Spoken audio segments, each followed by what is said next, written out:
Comment postuler en classe préparatoire ENS D2 au lycée FL à Dijon? Tout simplement en passant par Parcoursup. Sur Parcoursup, vous allez avoir un accès, vous tapez CPGE, ENS, D2, Dijon, et vous tomberez directement sur cette formation. Donc pour postuler, eh bien, vous allez ouvrir un dossier. Dans ce dossier figureront l'ensemble des éléments qui sont déjà à disposition de l'Éducation nationale via le site, à savoir l'ensemble de vos bulletins, les commentaires des enseignants, les commentaires du chef d'établissement que vous avez fréquenté. Si vous étiez dans un établissement public ou un établissement privé sous contrat, le transfert se fait automatiquement. Si par contre vous étiez dans un établissement privé hors contrat ou bien si vous étiez à l'étranger, il vous revient de nous faire parvenir les documents via la possibilité de télécharger des pièces sur le site Parcoursup. Comment votre dossier sera-t-il étudié? Voici quelques éléments pour comprendre. Alors, j'ai laissé des éléments de 2020 et de 2022. Vous voyez qu'environ 470 personnes ont déposé des dossiers dans la formation. Nous avons jusqu'à ce jour 48 places qui sont proposées. Et donc, l'équipe pédagogique va prendre connaissance de l'ensemble des éléments de chacun des étudiants, de chacun des composantes de son dossier.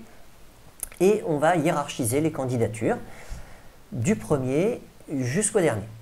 Alors, certains candidats verront leur dossier refusé. Donc ici, vous avez par exemple en 2022 464 vœux confirmés qui auront été déposés et seulement 375 candidats qui auront été classés et qui ont reçu une proposition d'admission.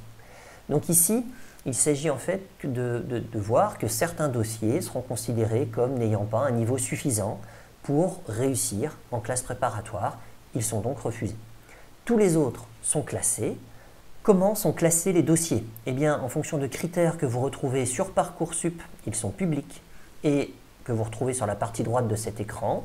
Eh bien, pour 60%, les résultats scolaires, pour 20%, les compétences, les méthodes de travail et les savoir-faire que l'on va percevoir au travers notamment les commentaires qui vont être inscrits sur vos bulletins.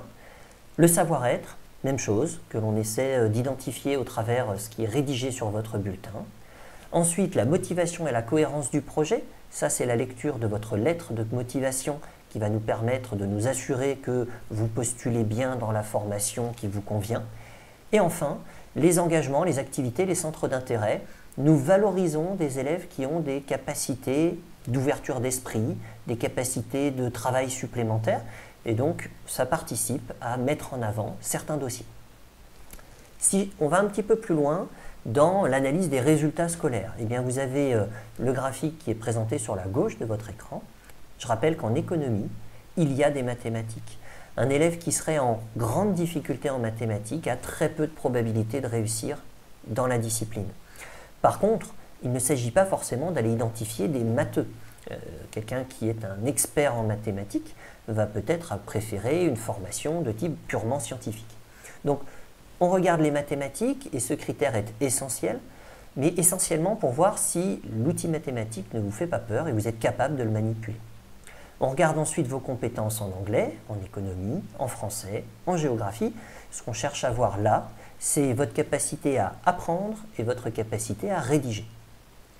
On regarde ensuite si vous avez une force de travail que vous pouvez prouver, par exemple en ayant participé à une section internationale ou en ayant participé à une section européenne.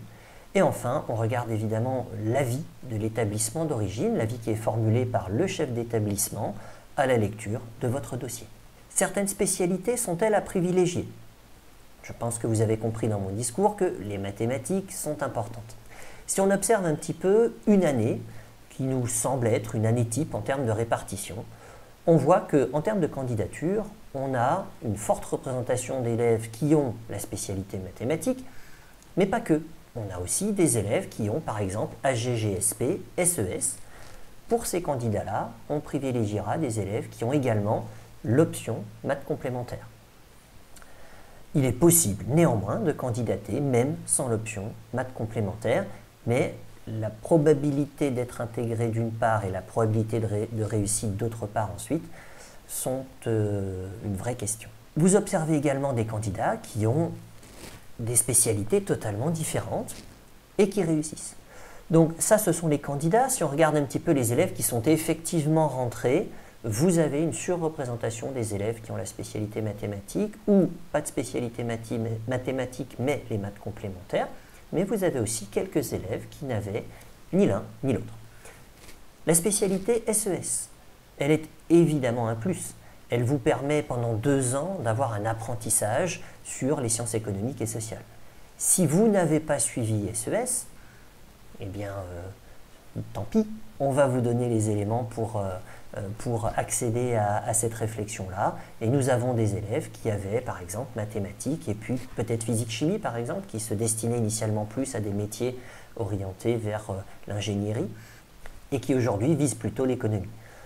Ils ont tous les moyens pour réussir aussi chez nous. Ils rattraperont ce que les élèves de SES ont déjà fait en 2 ans. L'idée, c'est pour nous d'avoir des élèves qui ont des profils différents et que chacun apporte ses forces. Pour terminer, quelques conseils généraux pour réussir. D'abord, travailler seul et avec les autres. La classe préparatoire, ce n'est pas soi-même seul contre tous les autres. C'est travailler avec les autres pour progresser. On apprend des autres. Ensuite, c'est travailler régulièrement. Travailler régulièrement parce que la connaissance est quelque chose de cumulatif. Et donc, on a besoin pour apprendre de ce qu'on a appris auparavant. Et donc, la régularité est essentielle. Nous sommes dans une science humaine, donc la curiosité sur notre environnement est fondamentale aussi. Et puis enfin, il faut soigner son expression écrite et orale. C'est la première image qu'on donne de soi. C'est une image de qualité ou de non-qualité qu'on donne de soi. Donc, l'expression écrite et l'expression orale sont des atouts, sont des compétences dont vous avez besoin pour réussir. À l'université en particulier, eh bien, il faudra être autonome, ça s'apprend. Vous allez apprendre à devenir autonome et vous allez maîtriser votre liberté. Personne ne vous dira d'aller en cours, mais il faudra y aller. Donc, ça sera votre volonté qui va vous aider. Et puis, pour la classe préparatoire, là, c'est plutôt être méthodique. Donc là, on a des méthodologies à vous faire passer, on a des outils, des moyens d'apprendre à vous faire emmagasiner. Et donc, c'est à partir de ces outils que vous allez construire votre avenir et vos compétences. Dernier point, c'est évidemment l'assiduité. On n'a rien sans rien. Et que ce soit pour l'université ou pour la prépa, il faut de la régularité et de l'assiduité. Vous voulez en savoir plus? Vous voulez éventuellement écouter un petit peu nos élèves? N'hésitez pas à consulter notre chaîne YouTube. Vous aurez quelques élèves qui ont parlé de la classe préparatoire. Vous aurez aussi des corrections d'exercices mathématisées. Cela permettra de vous rendre compte si vous vous sentez capable de faire face à ce type d'exercice. Attention, ce sont des exercices pour des élèves qui sont en classe préparatoire, qui ont un cours.